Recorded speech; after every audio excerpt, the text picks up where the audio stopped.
বাংলাদেশ ডক্টররা সর্বোচ্চ চেষ্টা করেছেন। আসলে বাংলাদেশে এই যে প্যানিস পুরুষঙ্গ এইটার ওরকম মেশিন নাই, যন্ত্রপাতি নাই, যার কারণে এইভাবে আমি চিকিৎসা পাচ্ছি না।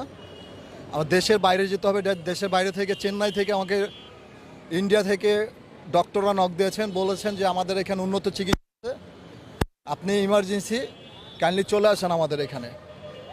ওইখানে গেলে আমার ট্রিটমেন্টটা পরিপূর্ণতা পাবে, স্বাভাবিক জীবনে ফিরে আসতে পারবো আমি আবার বাংলাদেশে। আমাকে ঠান্ডা কোক জাতীয় 75 টাকা দামের যে একটা তিতা টাইপের একটা বিয়ার টাইপের যে একটা জিনিস আছে, 75 টাকা করে যে কোনো বেকারিতে বিক্রি করে, দোকানে, মুদি দোকানে বিক্রি করে, ওইটা একটু তিতা টাইপের। আমি বুঝতে পারি না, ওইটার সাথে অনেক ঘুমের ট্যাবলেট মিক্স করে দিয়েছিল, আমি যেন অচেতন থাকি, যার কারণে আমার পুরুষঙ্গটা কীভাবে কাটছে আমি বুঝতে পারি নাই। সকাল ভোরবেলা